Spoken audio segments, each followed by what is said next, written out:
Bueno, bárbaro de nuevo aquí con otro ejercicio de geometría vectorial. En este caso es el problema número 5, que dice fehacientemente lo siguiente. Dice, dado dos planos, pi1, y más z menos 1 igual 0, y pi2, x más z más 2 igual 0, hallar la distancia entre ellos, y ve hallar la ecuación de la recta que forma. Interesante, tiene muchas cosas, y eso es lo que vamos a hacer, interpretar, como siempre lo digo, intuitivamente el dibujo de la situación, y de ahí en más, deducir el concepto.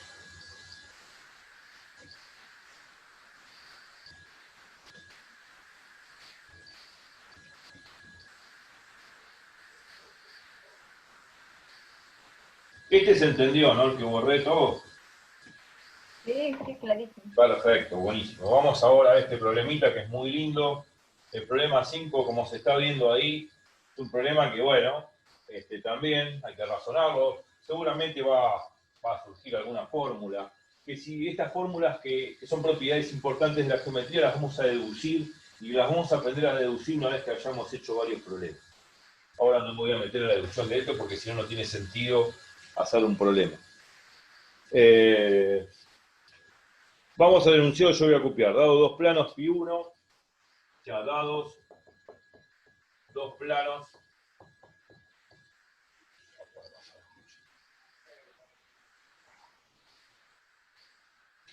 Dados dos planos.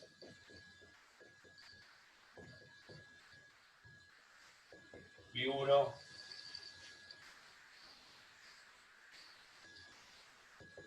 y más z menos 1 igual 0. Y pi2, x más z más 2 igual a 0.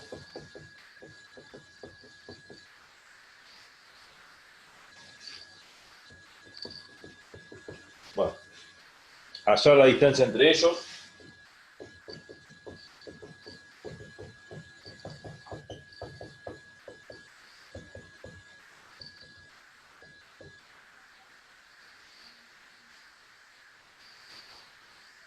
Hallar la ecuación de la recta que forma.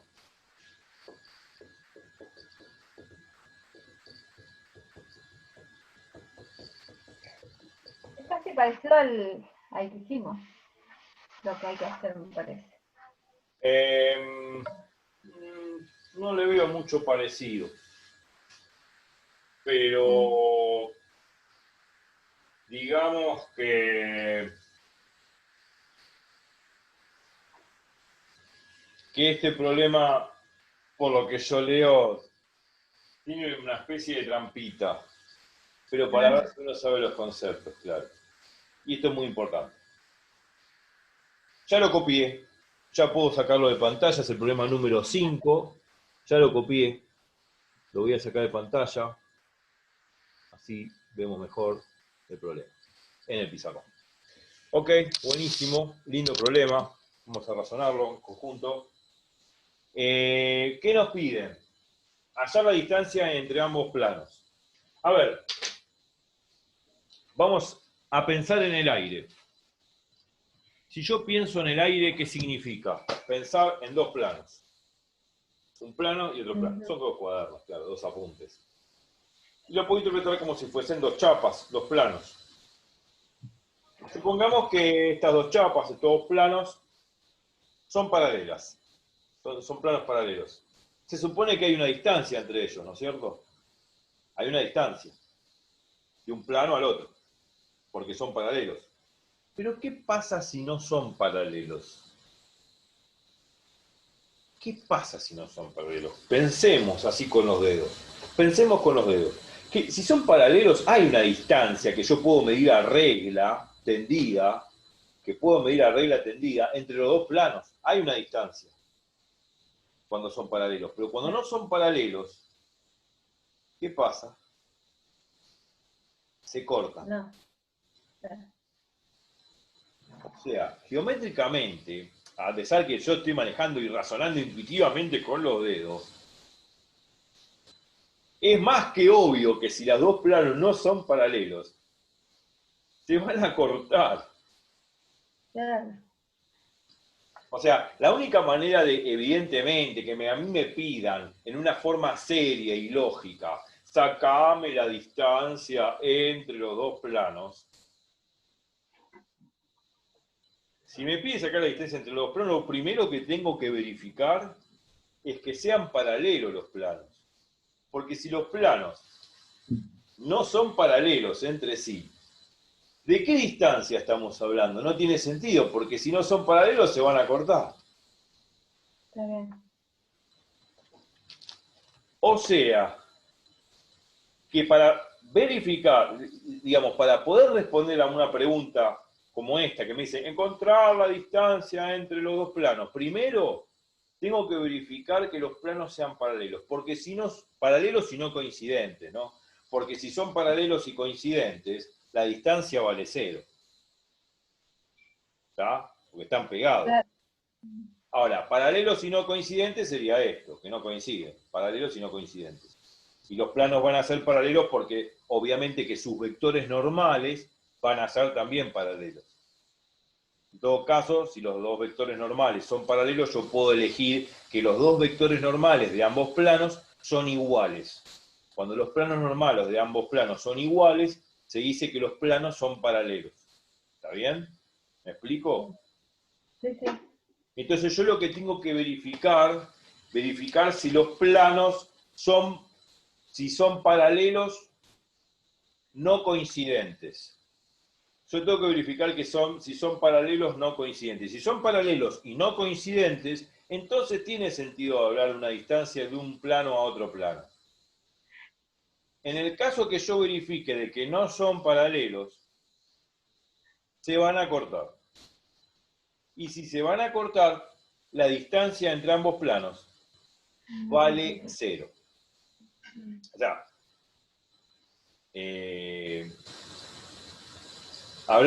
podría decir también, hablar de distancias de planos que no son paralelos y sabiendo que se van a cortar no tiene sentido tampoco. Si no podemos hablar de distancia de plano a plano es cuando son paralelos, porque si no son paralelos se cortan, y si se cortan, se van a cortar en una recta, porque cuando dos planos se cortan, ¿qué pasa? ¿Qué se forma? Una recta. ¿Me explico? Sí, sí. Es la intersección entre los dos planos. Y por lo tanto no tiene sentido hablar de distancia entre planos. ¿Se entiende lo que digo? Sí, sí. Entonces la intersección entre esos dos planos, que no van a ser paralelos, se van a cortar sobre una misma recta, que va a ser la recta que comparten los dos planos cuando se intersecan. Esa es la recta de intersección, que es cuando los dos planos se intersecan, la recta compartida por los dos planos. Y no tiene el más mínimo sentido de hablar de distancia entre dos planos. ¿Ok? Esto es pensar con los dedos, intuitivamente, como graficando la cosa. Entonces, tengo plano Pi1, Pi2. Lo primero que tengo que hacer para el punto A, o sea, el primer paso, es verificar si son paralelos o no. Bueno, veamos. Entonces la pregunta es, primero, Pi1, ¿es paralelo a Pi2? También quiero que sean no coincidentes. Porque si coinciden no tiene sentido. La distancia, si coinciden ambos planos, la distancia vale 0 siempre.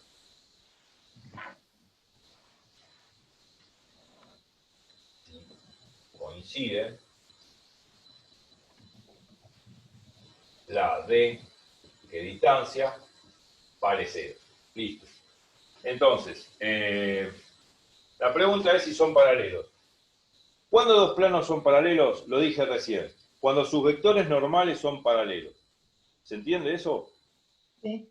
Bien. Si los dos vectores normales son paralelos, entonces yo puedo decir, bueno, Pi1 es paralelo a Pi2. Sí, solo sí, condición necesaria y suficiente para que lo sean, es que el vector normal Pi1 sea igual al vector normal Pi2, o también se suele decir seguramente lo viste para cuando uno define dos vectores paralelos, o que n de pi1 es proporcional a n de pi2. O sea, acá vamos a poner alfa veces n de pi2, donde alfa es un número real, cualquiera. Esto significa, este alfa significa que n de pi1 es proporcional a n de pi2, ¿entiende? Eso cuando son paralelos. ¿Digo algo raro o está bien? ¿No? No, está bien. Bien. Vos parame, yo sigo. Bueno, o puedo tomar esta opción o esta opción. Entonces, bueno, veamos si realmente son paralelos o no. Para que sean paralelos tendría que existir este alfa de acá. Entonces, agarro el plano pi1, que es i más z menos 1, igual a 0, lo completo, o sea, lo completo va a quedar 0 por x, más 1 por y, más 1 por z, menos 1 igual 0. ¿Quién es el vector normal de este plano? Y bueno, estas componentes. 0, 1, 1. Entonces, espero que no me haga reflejo cuando lo pongo acá abajo, n de pi1 es 0, 1, 1. Ese es el vector normal del primer plano. Y ahora vamos al vector normal del segundo plano. Agarramos el plano 2,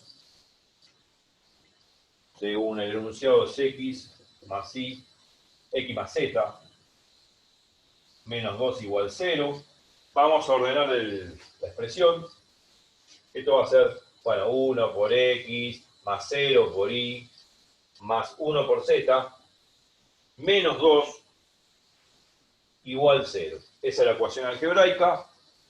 Y las componentes del vector normal son respectivamente 1, 0, 1. N de pi2, 1, 0, 1.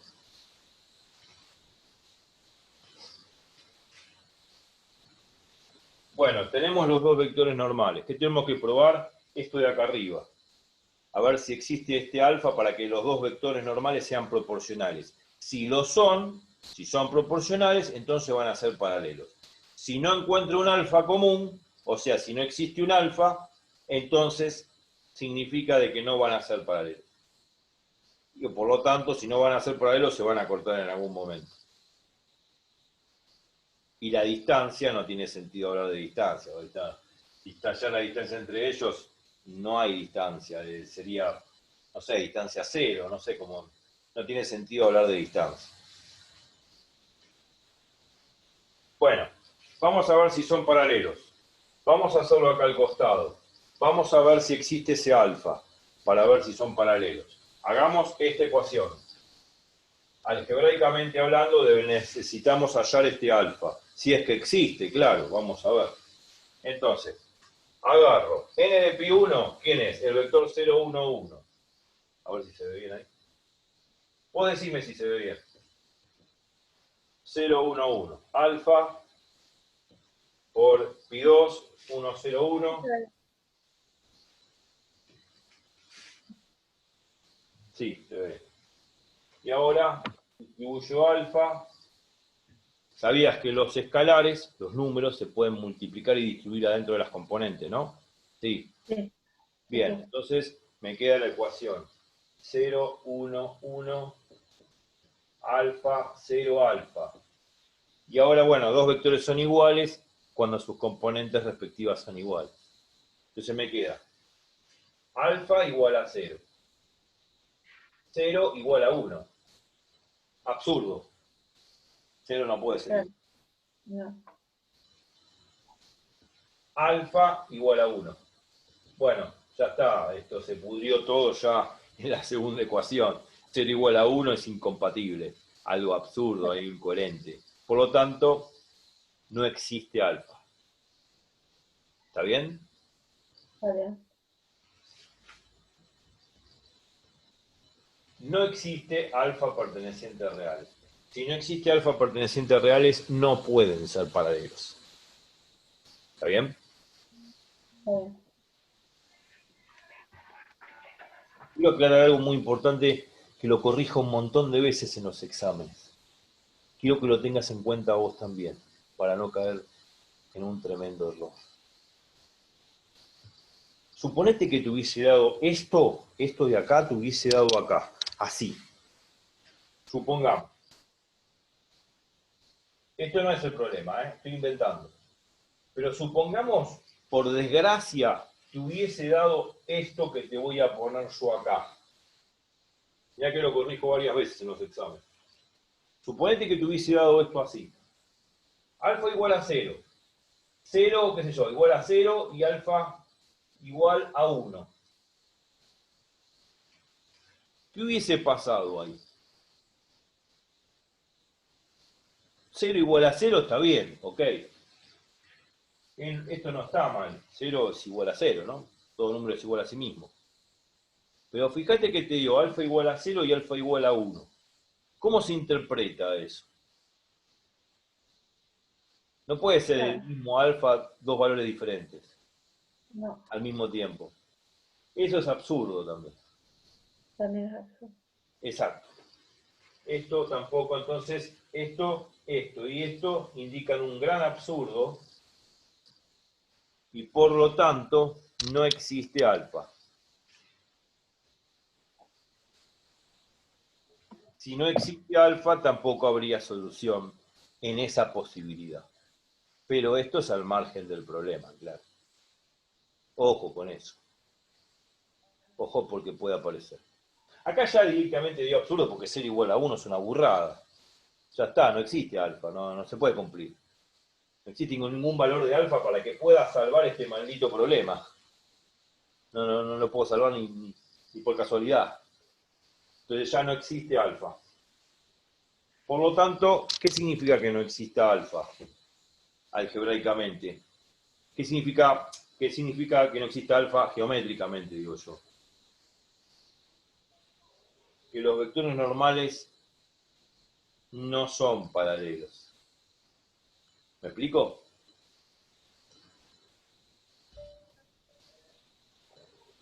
¿Sí? Sí. ¿Se entiende seguro? Sí, sí. Entonces, esto significa de que no existe, digamos que los planos no son paralelos. O sea, lo pongo así, una llavecita. Pi1 no es paralelo a Pi2. Y eso es lo sorprendente. Que hablar de distancia cuando dos planos no son paralelos no tiene sentido. Porque si no son paralelos, se van a cortar en algún momento. Se van a solapar, se van a encontrar, se van a cruzar, se van a intersecar. Y al intersecarse ambos planos, va a formar una recta. ¿Se ve eso? Claro. Imagínatelo. Sí, ¿Sí? sí. O sea, así. A ver si me veo bien en la imagen. Dos planos así que no son paralelos, por ejemplo, esto. Tac. Así, se cortan. Tac. Y cuando se cortan forman una recta. Una recta como intersección. Esa recta es la que comparten ambos planos. ¿Está bien? ¿Se entiende? Sí, sí, clarísimo. Buenísimo, vamos. Ya está. Entonces, no tiene sentido la pregunta A. Entonces yo puedo decir, aquí n de pi1 no es paralelo a n de pi2. Eso implica, se cortan. Entonces, hablar de distancia, ¿de qué distancia vamos a hablar si se cortan? Cuando hablo de distancia entre planos no coincidentes, planos no coincidentes, o sea, cuando hablo de distancia entre planos tienen que ser paralelos y no coincidentes. Si no, no tiene sentido. Entonces, la pregunta A no tiene sentido. Por eso en la pregunta B te redoblan la apuesta. Te dicen, hallar la ecuación de la recta que forma. Lógicamente, ya te lo están diciendo en forma implícita de que, bueno, que no va a haber ninguna distancia, porque como no son paralelos, se van a cortar en algún momento. Entonces hay que encontrar la ecuación de esa recta, que es la intersección de ambos planos. ¿Y algebraicamente cómo se interpreta eso? Bueno, fácil. Yo tengo esta ecuación algebraicamente, que es la ecuación del plano pi1, y tengo esta otra ecuación algebraicamente, la ecuación del plano pi2. ¿Qué tengo que hacer para encontrar la ecuación de la recta? Tengo que formar un sistema de ecuaciones.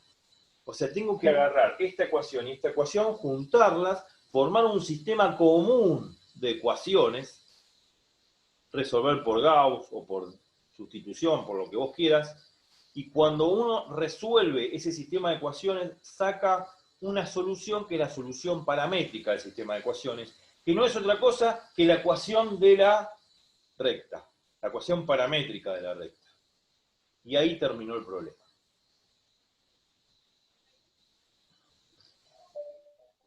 Cuando agarro las dos ecuaciones, significa, o sea, cuando agarro las dos ecuaciones y formo un sistema, significa que las dos ecuaciones se cumplen al mismo tiempo.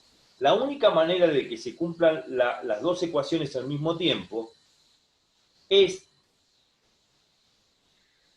justamente cuando los puntos X y Z que vos estás tomando cumplen ambas ecuaciones a la vez. O sea, si yo encuentro todos aquellos puntos que cumplen esta ecuación y esta ecuación a la vez, son todos los puntos que pertenecen a esa recta, que es la intersección entre ambos planos.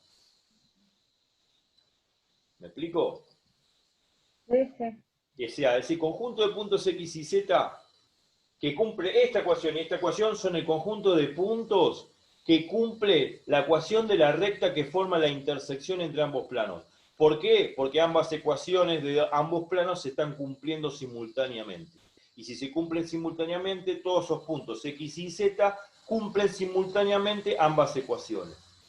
La única manera que cumplan ambas ecuaciones es elegir todos los puntos de esa recta, que es la recta en común a ambos planos.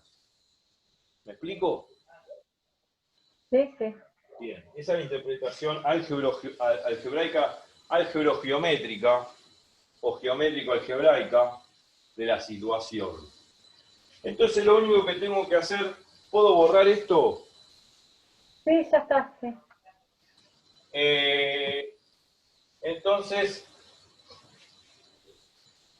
el punto B ya está resuelto. Hay que resolver el sistema de ecuaciones y la solución paramétrica que vamos a obtener es la ecuación de la recta, que es la intersección de ambos planos. Que es la recta que forman ambos planos.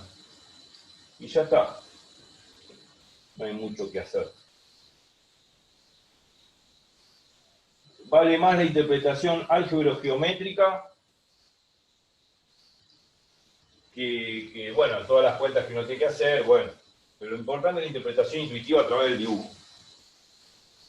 Bueno, punto B y ahí ya está. Agarro la primera ecuación del plano pi1. Bueno, y más z menos 1 igual a 0. La ecuación del plano pi2. X más z más 2 igual a 0. Ambas ecuaciones se tienen que cumplir a la vez. O sea, tengo que encontrar el conjunto común de puntos que cumplen ambas ecuaciones, o sea, las dos ecuaciones a la vez, o simultáneamente. El conjunto de puntos que cumplen simultáneamente ambas ecuaciones es el conjunto de puntos que resuelve este sistemita de ecuaciones. Bueno, para resolver el sistemita de ecuaciones ya es eliminación de Gauss, sustitución de muchos métodos muy lindos. Bueno, vamos a ordenar un poquito el sistema si queremos aplicar el método de Gauss, si queremos. Bueno, a ver, acá sería 0x más 1 por y más 1 por z menos 1 igual 0. Y de este lado, 1 por x más 0 por y más 1 por z más 2 igual 0. Bueno, me molesta este 1 y me molesta este 2, que son términos independientes, los podría pasar al segundo miembro lisa y llanamente. O sea que este 1 que está aquí restando, lo paso sumando. Y este 2 que está sumando en el segundo miembro de la segunda ecuación, pasa restando. O sea, pasa 0 menos 2. Menos 2. Ahí está. Listo. Ahí está el sistema de ecuaciones. Lo ordené así de esta forma para poder hacer la eliminación de Gauss. La eliminación de Gauss es la de siempre, la que conocemos para triangular, sistema de ecuaciones. Bueno, ¿qué tenemos acá? Si llevamos esto a una matriz grandota, tenemos la fila 1 es 0, 1, 1, línea de puntos, 1. Y ahora la de abajo sería 1, 0, 1, menos 2. La idea es triangular el sistema de ecuaciones. Cuando digo triangular hay que trazar una diagonal y debajo de la diagonal a la izquierda tienen que quedar todos ceros, previamente sumando y restando en forma conveniente las filas para lograr esos ceros. Yo acá, por ejemplo, ¿qué tengo? Si esta matriz no es cuadrada, por eso no puedo trazar la matriz diagonal. Pero si agarro una submatriz acá, la submatriz esa sería una cajita de 2 filas y 2 columnas, y trazo una diagonal, acá no hay un 0. ¿Se ve? Debajo de la diagonal no hay un 0. Habría que triangular, ¿me explico? Sí, sí. Pero fíjate vos que muchas veces, antes de sumar y restar filas, fíjate si vos podés permutar filas. O sea, si la segunda fila la podés pasar a la primera fila y la primera fila a la segunda. Porque cuando haces... Claro, acá conviene intercambiar las filas. Claro, intercambio. Buenísimo. Ya queda hecho Ya caos. estaría hecho. Ya estaría hecho. Buenísimo. Esa es la idea. Entonces pasamos la segunda fila a la primera y la primera a la segunda. Ya está. Muchas veces pasan estas pavadas, pero bueno, hay que darse cuenta. Antes de empezar a hacer un montón de cálculo al Pepe.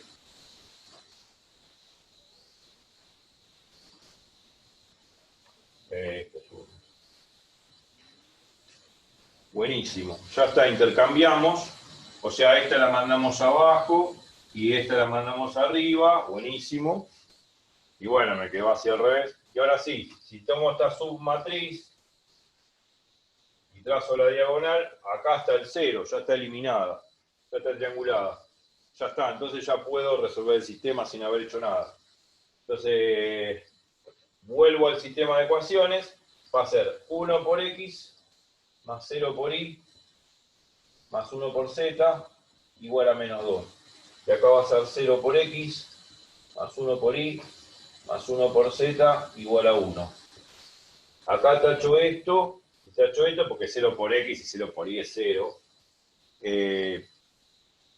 Acá me quedó, vamos a resumir la expresión, x más z igual a menos 2. Y acá abajo, y más z igual a 1. Bueno, se ve, ¿no? Muy claramente, es lo que estábamos charlando ayer cuando nos entrevistamos, que era el tema de poner, cuando uno resuelve por eliminación de Gauss un sistema de ecuaciones, es poner todo en función de la variable independiente. Sí. Se nota acá quién es la variable independiente. Yo podría poner tácitamente la x en función de z y la y en función de z. ¿Por qué? Acá lo vemos. Si yo despejo el z sumando y restando acá y el z acá sumando y restando acá, me queda x en función de z en esta forma. X va a ser igual a menos 2 menos z. Y abajo me queda y igual a 1 menos z. Entonces fíjate que la x y la y son las variables dependientes. ¿Dependientes de quién? De z. Y z es la variable libre. La variable independiente que no depende de nadie. ¿Me explico? Sí. Bien. Igualmente hay un teorema que yo te comenté ayer, se llama teorema de Roger-Frobenio, no me quiero meter ahora en teorías, cuando aparezca lo vamos a ver.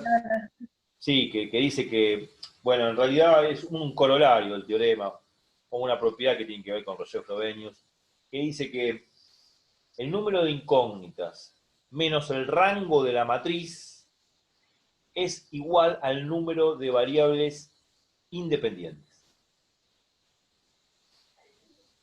Si sabes lo que es el rango de la matriz, es la cantidad de filas linealmente independientes que tiene la matriz, o dicho en términos menos técnicos, uno agarra una matriz, la matriz asociada al sistema, uno le hace eliminación de Gauss a esa matriz y uno cuenta la cantidad de filas distintas de 0, 0, 0 que quedan en esa matriz.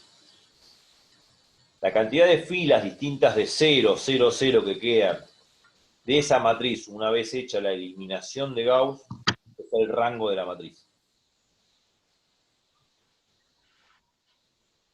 Si al número de incógnitas, supongamos que el número de incógnitas vale 3, le resto el rango de esa matriz, y supongamos que el rango de esa matriz vale 1, cuando hago n menos el rango, o sea, el número de incógnitas menos el rango, que en este ejemplo va a ser 3 menos 1, me da 2. 2 sería el número de variables linealmente independientes en el sistema. Acá el número de variables linealmente independientes del sistema es uno solo, es z. Z es la única variable independiente del sistema de ecuaciones. Pero acá no estoy hablando de rango, no estoy haciendo una alusión de lo que podría llegar a ser un problema un poco más algebraico, pero viene a colación a lo que estábamos hablando ayer. Entonces, me quedó este sistema de ecuaciones resuelto, claro. Entonces ya está. Vamos a expresar la solución paramétrica de este sistema de ecuaciones. La solución es así. Pongo S, solución, X, Y, Z. Bueno, ¿X quién es? X es menos 2Z. Entonces donde dice X pongo menos 2 menos Z. Menos 2 menos Z. Después, ¿Y quién es? Y es 1 menos Z. Donde dice Y pongo 1 menos Z. Y donde dice Z no pongo nada, porque Z es la variable independiente. Listo, ya está. ¿Qué hay que hacer ahora? Bueno, vamos a separarlo así. Esto en realidad es un vector, un punto, un vector. ¿Está? Y vos sabés que los vectores se pueden sumar, y se pueden restar, y se pueden multiplicar por un escalar, por un número. Son las propiedades del álgebra que tienen los vectores. Entonces, esto que es un vector yo lo puedo expresar en forma de vector. ¿Cómo? ¿Y en qué forma? Bueno, vamos a hacerlo así. Prestemos atención. Usando ese álgebra de vectores. Esta expresión se puede expresar así. Menos 2 menos z, 1 menos z, y acá aparece z solo, no aparece un número sumándole a z. Entonces yo se lo agrego. ¿Quién va a ser ese número que le tengo que agregar? El 0. 0 más z. Ahora, ¿por qué yo hago esto así? Porque mi intención es descomponer esa expresión en suma de dos vectores. Un vector tiene números y el otro vector tiene zetas. O sea, un vector va a tener números y otro vector va a tener z. Y me van a quedar sumando esos dos vectores. Un vector va a tener números en sus componentes y el otro vector va a tener zetas en sus componentes. Y va a quedar así.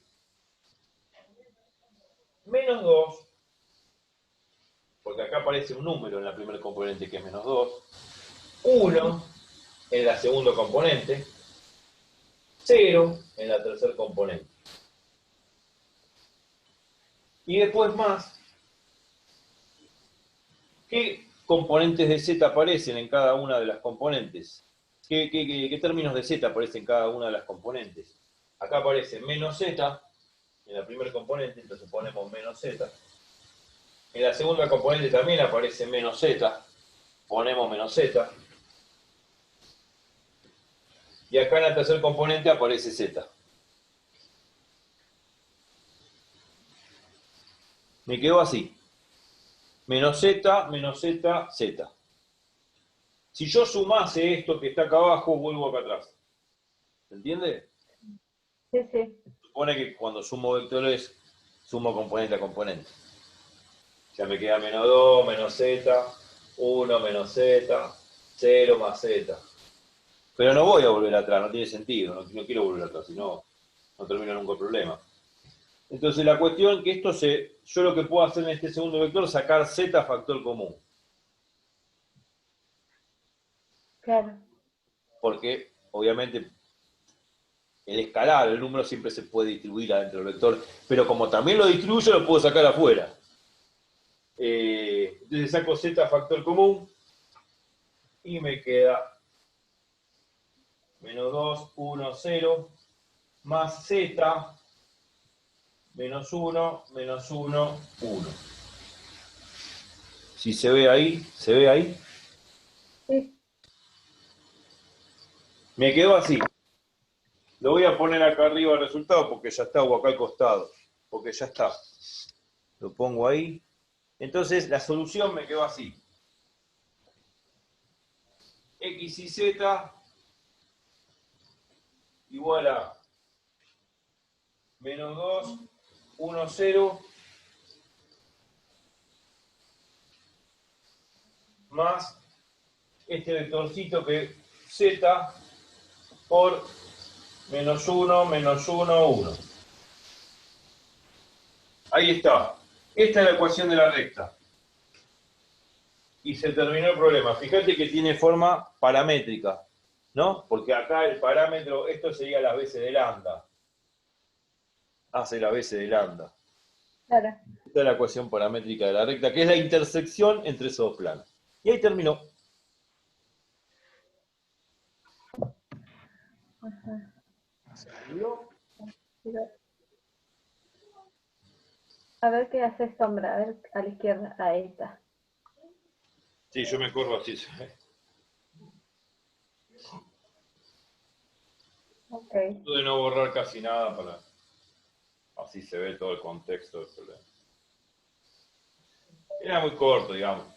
Es más concepto teórico que lo que hay que hacer de problema, porque el problema son dos cuentas muy, muy tontas, Sí. pero tiene más concepto el problema, digamos, el concepto teórico, el trasfondo teórico que tiene el problema en su geometría y su correlato algebraico es muy importante, más allá de este problema porque trasciende a otros problemas, esto porque a futuro van a aparecer cosas así, claro.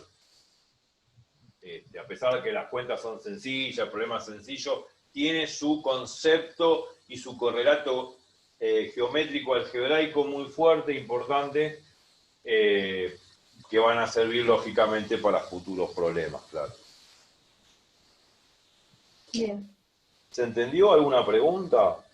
No, está más que claro porque es como que fui cerrando ideas que ya tenía. Ah, importante eso me gusta. Sí, Porque mi intención es esa, que vayas cerrando cosas. Que sí, el sí. razonamiento no tiene que depender de mí, sino de vos. O sea, es como que yo enseño a razonar, es como cuando nos enseñaban a pedalear en la bicicleta y nos sacaban las rueditas y nos tenían de atrás y nos decían, vos Sí, no, vos seguís pedaleando que yo te tengo, yo te tengo. O sea, hasta que lograbas el equilibrio. Mi objetivo es ese, que pedaleen solo las bicicletas, o sea, que razonen por cuenta propia y que no dependan de mí. La intención es esa, de transmitir matemática, que nadie dependa de nadie. Bueno, sí, siempre vamos a preguntar a la persona que sabe más que uno y si tienen una duda le pregunto a mi compañero. Sí, ese intercambio va a existir toda la vida.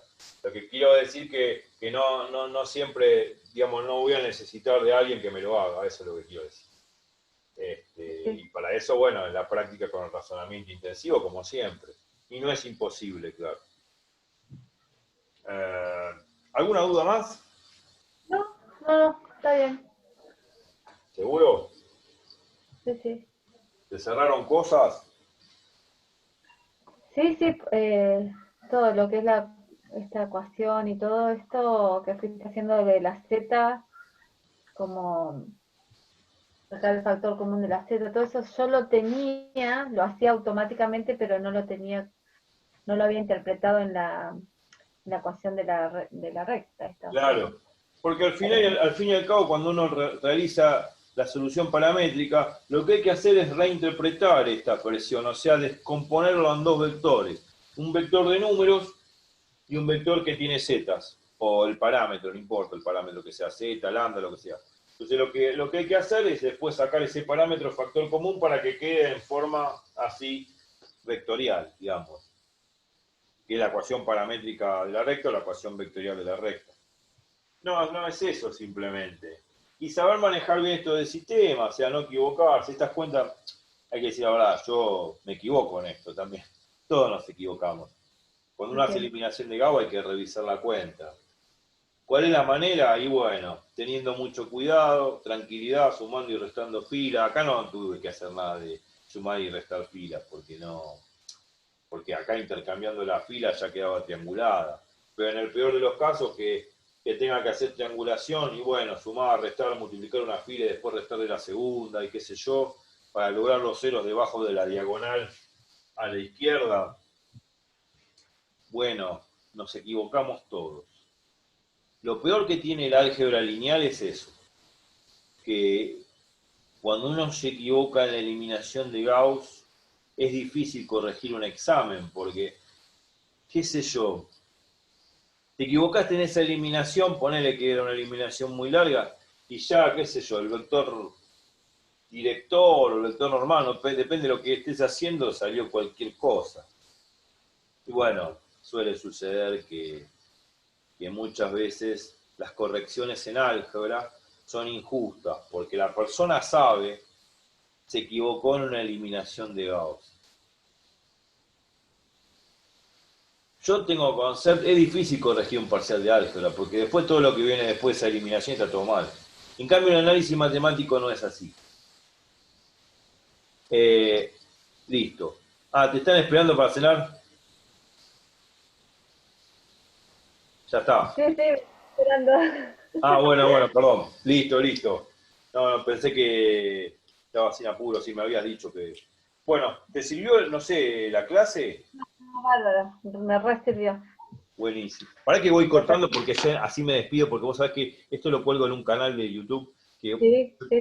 no sé si lo Ya lo viste. voy a ver también. Yo lo voy a cargar los dos videos y ahí después te puedes suscribir también a ese club y ves un montón de videos, lo que quieras. Pero los Dale, videos sí, también los sí. cuelgo. Para que me despido de la gente en general. Así que bueno, espero que les haya gustado. La próxima vamos a seguir haciendo problemas de álgebra y geometría analítica. En este caso, geometría vectorial, todo lo que es recta y plano y lo que venga. Así que bueno, les deseo un buen día y los espero en el próximo video. Chau, chau. Bueno.